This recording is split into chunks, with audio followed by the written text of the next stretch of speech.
बच्चों अगर आप भी अभी तक इस चीज को लेकर कंफ्यूज्ड हो कि मुझे क्लास 12 पॉलिटिकल साइंस जैसे सब्जेक्ट की शुरुआत करनी कैसे है, तो ठीक ये वीडियो आप ही के लिए बनाई गई है, जिसके अंदर मैंने वो सारे तरीके बताए हैं एग्जाम्पल्स के साथ, ताकि जिसे आप देखो और फिर उसको इंप्लीमेंट करो और इस तरीके से बच्चों आप पॉलिटिकल साइंस में महारत हासिल कर सकते हो। स्टेप बाय स्टेप मैंने आपको प्रॉपर वे में सारी चीजें बताई है। बस आपका एक काम है कि सबसे पहले तो चैनल को सब्सक्राइब करके रखिएगा, वीडियो को अभी से लाइक कर देना, और हाँ, जब ये पूरी वीडियो देख लो तो कमेंट सेक्शन में अपना डाउट जरूर ड्रॉप करना। अगर कोई भी चीज हो तो मैं आपको पर्सनली भी वहां पे रिप्लाई जरूर करूंगा।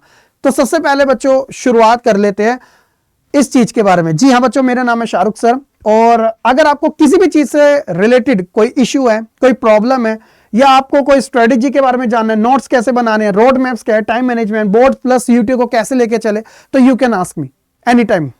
तो ये है बच्चों मेरी एक सिंपल सी ईमेल आईडी, जिसे बच्चों आप मेरे से कनेक्ट कर सकते हो, रीच आउट। ठीक है, सिंपल सा है। अब बात आते हैं बच्चों पॉलिटिकल साइंस सब्जेक्ट की, क्योंकि मैं भी पॉलिटिकल साइंस से ही अपनी ग्रेजुएशन करी है, तो आपको मैं सही तरीके से गाइड कर सकता हूं स्टेप बाय स्टेप। देखो, जब हम किसी चीज की शुरुआत करते हैं तो सिलेबस हमारे लिए कितना ज्यादा इंपॉर्टेंट है ये तो हमें पता रहता है, लेकिन बच्चा उस सिलेबस को काफी ग्रांटेड लेता है। तो पहली जो चीज होती है वो फाउंडेशन का काम करती है, और वो है बच्चों आपका सिलेबस। जैसे आपकी क्लास 12 पॉलिटिकल साइंस के अंदर आपको 2 बुक्स कवर करनी है। पहली जो है कंटेम्प्रेरी वर्ल्ड पॉलिटिक्स के बारे में, एंड देन सेकंड है वो है बच्चों politics in India since independence, यानी भारत के अंदर जो राजनीति है आजादी से लेकर अब तक वाली। बहुत अच्छी है, दोनों बुक्स अपने आप में कमाल के इसके अंदर एग्जाम्पल दिए गए हैं, अच्छी खासी स्टोरी है। अगर आप कनेक्ट करना चाहो तो अच्छे तरीके से कर सकते हो, और इंटरेस्टिंग वे में बच्चों आप अपना सिलेबस पूरा कर सकते हो।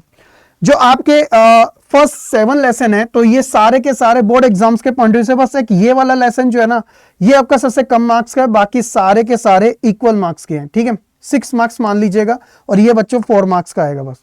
तो यही चैप्टर सबसे ज्यादा छोटा है, जो कि है ग्लोबलाइजेशन। बाकी एंड ऑफ द बायपोलैरिटी, आपका centre of power, South Asia international organisation, और सिक्योरिटी एंड एनवायरमेंट, ये सारे इक्वल मार्क्स के। सेकेंड बुक में बच्चों आपको टोटल 8 चैप्टर कवर करने हैं, जिसके अंदर आप इंडिया के अंदर 1947 से अभी जो करंट चल रहा है यहां तक सारी चीजें आपको कवर करना है। बेसिकली बच्चों आप इसके अंदर किन चीजों के बारे में कवर करोगे, इलेक्शन सिस्टम के बारे में, प्राइम मिनिस्टर्स के बारे में, और कुछ पॉलिसीज आएगी बच्चों, वॉर के बारे में चर्चा आएगी। इलेक्शन सिस्टम सबसे ज्यादा भर भर के यहाँ पे दे रखा है, पॉलिटिकल पार्टीज के बारे में यहाँ पे चर्चा सबसे ज्यादा की गई है। तो सारे चैप्टर अपने आप में नेक्स्ट लेवल के। तो ये आपको फर्स्ट एंड सेकंड बुक की शुरुआत कुछ इस तरीके से करनी है कि पता रहना चाहिए कि मुझे कैसे कैसे कवर करना है, और यहाँ पे तो सारी चीजें एक दूसरे से कनेक्टेड है। अब इंपॉर्टेंट आता है, फॉर एग्जाम्पल अगर आप किसी भी चैप्टर की शुरुआत कर रहे हो तो उसे करने का तरीका क्या होना चाहिए। पहला आपका क्या था, स्टेप 1, कि आपने सिलेबस को प्रॉपर वे में अंडरस्टैंड कर लिया। सेकंड आपका स्टेप क्या आ रहा है बच्चों, आपको 4 क्वेश्चन मेथड को फॉलो करने, यानी कि आप जब किसी चैप्टर की शुरुआत करो तो अपनी जो रफ बुक होती है, नोटबुक जो होती है, उसके अंदर ये 4 चीजें लिख लो। क्या, what happened, why happened, impact और करंट एग्जांपल।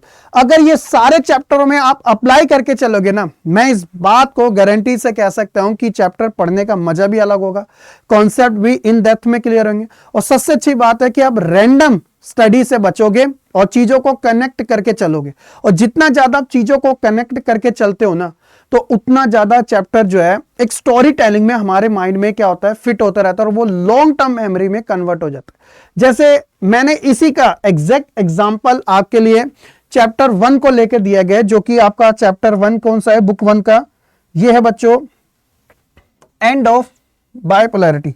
जैसे मान लो कि व्हाट हैपेंड, क्या हुआ था, तो यूएसएसआर जो था ना वो टूट गया था, तो आप इस चैप्टर में इसी के बारे में पढ़ोगे।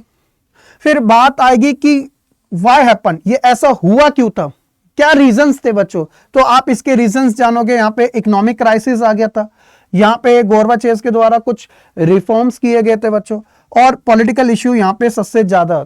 अब इसका इंपैक्ट क्या पड़ा, प्रभाव क्या पड़ा, तो इससे क्या हुआ, जो कोल्ड वॉर चला था ना ऑलमोस्ट 4 डिकेड से ज्यादा, उसका दी एंड हो गया। और उसी चैप्टर का बच्चों आज के समय करंट एग्जांपल आप कैसे रिलेट कर सकते हो, तो जैसे यूएसए जो यूनिपोलर वर्ल्ड बना था बच्चों, तो वो अभी भी मेजर पावर है, लेकिन उसको एक तरीके से चैलेंज करने के लिए न्यू सेंटर ऑफ पावर भी हमें वर्ल्ड के अंदर देखने को मिले। जैसे एग्जांपल के तौर पे आप चाइना को जोड़ सकते हो, या फिर बच्चों आप यूरोपियन यूनियन को जोड़ सकते हो। इवन रशिया ने भी अपने आप को बहुत ज्यादा बिल्ड किया है, इंडिया भी इस कैटेगरी के अंदर इंक्लूड हो सकता है। तो इस तरीके से आप 4 क्वेश्चन मेथड को जब अप्लाई करोगे ना किसी भी चैप्टर में, तो ये क्या होगा कि चीजों को एक दूसरे से कनेक्ट कर देगा और आपको स्टेप बाय स्टेप सारी चीजें समझ आ जाएगी। हर एक चैप्टर में अप्लाई करो, यूरोपियन यूनियन क्या था, क्या हुआ उसके साथ, और इंपैक्ट क्या था बच्चों, क्या आज के समय उसकी रेलेवेंसी है या नहीं है, ये सारी चीजें आपको कवर करनी है। देन उसके बाद आता है बच्चों कि बच्चे क्या करते हैं, सिर्फ एग्जाम टाइम में ना कुछ चीजों को बचा के रखते हैं, और वो सबसे बड़ी गलती है। जब आप पॉलिटिकल साइंस की शुरुआत करो तो हर एक चैप्टर जब आप एक एक करके कवर कर रहे होते हैं ना, तो आपको हर एक चैप्टर की बच्चों टाइमलाइन प्लानिंग करना जरूरी है। अब ये वेट मत करो कि एक साथ मुझे कहीं पे सारी टाइमलाइन मिल जाएगी। जब आपके पास इनफ टाइम है स्टडी का अभी के समय, तो एटलीस्ट बच्चे आप एक चैप्टर पूरा होने के बाद उसकी टाइमलाइन जरूर बनाया करो, यानी कि उसके अंदर जो भी इंपॉर्टेंट डेट्स होती है। जैसे मैंने पूरी पॉलिटिकल साइंस की टाइमलाइन को कुछ चीजें जो हाईलाइटेड है वो मैंने किया आपको सिर्फ एग्जांपल देने के लिए।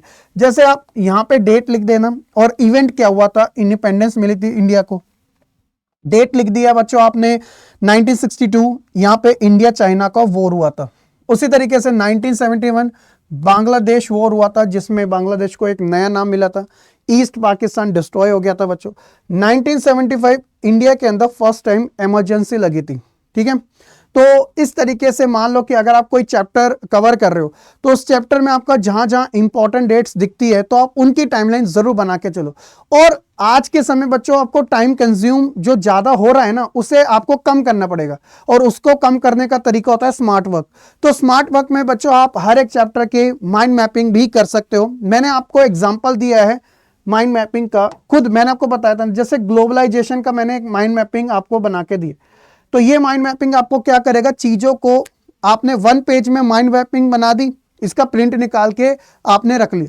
तो इससे क्या है कि मुझे ग्लोबलाइजेशन के बारे में सारी चीजें सिर्फ एक सिंगल पेज के अंदर आराम से कवर अप हो रही है। जैसे मैं इसकी इकोनॉमी, इसके कल्चर, इसकी टेक्नोलॉजी, इसकी एडवांटेज और इसकी डिसएडवांटेज को सिंगल पेज के अंदर कितना टाइम लगेगा, आधा घंटा 40 मिनट आराम से कवर कर सकता हूं विद एग्जांपल्स के साथ। तो इससे अच्छा आपके लिए क्या होगा, जो बच्चे सिर्फ एग्जाम टाइम का वेट करते हैं कि माइंड मैप हम उसी टाइम करेंगे, ये गलत चीज है। आप हर एक चैप्टर का माइंड मैप, हर एक टॉपिक का माइंड मैप इजीली बना के चलिएगा। जितना ज्यादा चीजें क्लियर क्रिस्टल होगी ना, उतना अच्छा लगेगा। देखो डिसिप्लिन आता कहां से है, जब क्लैरिटी होती है। एक घर जो कि पूरा बिखरा हुआ है और एक घर जहां पे हर चीज जो है वो डिसिप्लिन वे में जहां होनी चाहिए वहीं पर है। तो ये एक अच्छी चीज आप चूज आप कीजिएगा कि आपको कौन सा करना है। फिर उसके बाद आता है कनेक्ट विद करंट अफेयर। सबसे पहले तो आपको यह समझना पड़ेगा कि आप पॉलिटिकल साइंस पढ़ रहे हो, जिसके टॉपिक डेली न्यूज के अंदर बच्चों वो बताए जाते हैं। अब आप बताओ बच्चों, जो यूएन है यानी कि जो एक इंटरनेशनल ऑर्गेनाइजेशन है, क्या इसके बारे में डेली बेसिस पे अगर आप अभी न्यूज खोलोगे ना, अभी भी यूएनओ के बारे में कोई ना कोई जो चीज है वो बताई जा रही होगी करंट अफेयर के साथ। तो जितना ज्यादा आप रिलेट करोगे ना, उतना आपके लिए अच्छा है। अब मान लो कि जैसे इंडिया चाइना के रिलेशन कभी बच्चों बिटर टाइप के हो जाते हैं, तो कभी स्वीट टाइप के हो जाते हैं, है ना, कभी अच्छे हो जाते हैं, कभी खराब हो जाते हैं। तो ये करंट अफेयर का एक तरीके से टॉपिक हो गया बच्चों। उसी तरीके से इलेक्शन, अब ये तो बताने की जरूरत नहीं है, इंडिया जो चलता ही इलेक्शन से है।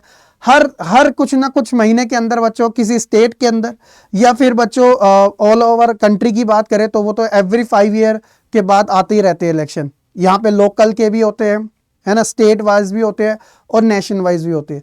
तो ये क्या है कि ये चीजें आपको करंट अफेयर में काम करेगी। तो जो टॉपिक है उन्हें करंट अफेयर के साथ कनेक्ट करोगे तो आपको और ज्यादा बच्चों उसके बारे में पता चलता रहेगा। और फिर आते हैं बच्चों स्टार्ट आंसर राइटिंग। जी हाँ, वेट नहीं करना किसी टर्म 1 टर्म 2 एग्जाम का। आपने चैप्टर कवर कर लिया, ठीक है, आपने बहुत अच्छा काम किया। अब तुरंत बच्चों उसके अगला जो स्टेप है, नेक्स्ट चैप्टर पे जाने से पहले बच्चों आपको आंसर राइटिंग पे फोकस करना चाहिए। इतना ज्यादा एक बारी में करने की जरूरत नहीं है, स्टार्टिंग में हल्के ही करो तो अच्छा है। जैसे 5 एमसीक्यू आपने किसी चैप्टर के कर लिए, करने हैं ये करने हैं बच्चों, और 2 कोई शॉर्ट आंसर कर दिए और 1 लॉन्ग आंसर कर दिया, वो आपका जो चैप्टर है 80 to 19% बच्चों वो आपका कवर अप हो जाता है एक बेस्ट वे में। जब आपने एक चैप्टर को समझा परफेक्ट, फिर आपने उस चैप्टर की टाइमलाइन भी बनाई जो इंपॉर्टेंट है, उसके माइंड मैप भी निकाल के दे दिया आपने, फिर उसके क्वेश्चन आंसर में आंसर राइटिंग भी अच्छे से कर दी। और आंसर राइटिंग करने का तरीका होता है, एमसीक्यू तो चलो डायरेक्ट आंसर हो गया, शॉर्ट लॉन्ग के अंदर बच्चों आपको हेडिंग प्लस आपको सब हेडिंग, ठीक है, इसका ख्याल रखना जरूरी होता है। मान लो कि एक क्वेश्चन है, ये क्वेश्चन है बच्चों, तो इसका आंसर आपने कैसे दिया, तो इसका आंसर आपने हेडिंग डाली ये, फिर उसकी सब हेडिंग यहां पे डाली, फिर आपने हेडिंग डाली, फिर सब हेडिंग डाली, फिर आपने हेडिंग डाली, सब हेडिंग, और लास्ट में उसका कंक्लूजन लिख दिया, ऊपर उसका इंट्रो लिख दिया। तो ये एक परफेक्ट वे होता है जो कि मैं आपको अलग से भी बताऊंगा कि आंसर राइटिंग कैसे की जाती है। तो आप उस चीज की बिल्कुल भी फिक्र मत कीजिएगा, लेकिन ये तरीके जरूर अपना के चलेगा। फिर आता है बच्चों आपका लास्ट स्टेप जो कि है 30 डे स्टार्टर प्लान। देखो आपने यहां तक वीडियो देख लिया, तो आप अपने नेक्स्ट मंथ का या फिर इस मंथ का, मान लो कि नेक्स्ट 30 डेज का प्लान कैसे बना सकते हो। जब भी आप ये वीडियो देख रहे हो तो आपको सिंपली क्या करना है, पॉलिटिकल साइंस का स्टडी प्लान के लिए आप उसको जैसे एक मंथ के अंदर एटलीस्ट 4 हफ्ते तो होते ही है, तो आप वीक वाइज वीक कर सकते हो। जैसे फर्स्ट वीक के अंदर आपने क्या किया कि बुक 1 बुक 2 का एक एक चैप्टर उठा दिया, जैसे end of bipolarity challenge of nation building, तो इसके बच्चों आपने कवर कर दी। फिर उसी तरह वीक 2 में आपने चैप्टर 2 बुक 1 से लिया और चैप्टर 2 ही बुक 2 से ले लिया। उसी तरीके से 3 एंड 4। तो देखो आप कितने एडवांस में चीजें कर रहे हो कि आपने बुक 1 और बुक 2 के दोनों चैप्टर साथ साथ करके आप चल रहे हो वीक बाय वीक करके। तो इससे क्या हो रहा है कि आप एक तरीके से जो क्राउड है, जो भीड़ होती है ना, उससे काफी ज्यादा आगे जा रहे हैं, यानी कि टॉपर की कैटेगरी जो सुप्रीम लेवल की होती है ना, वहां पे आप जा रहे हैं।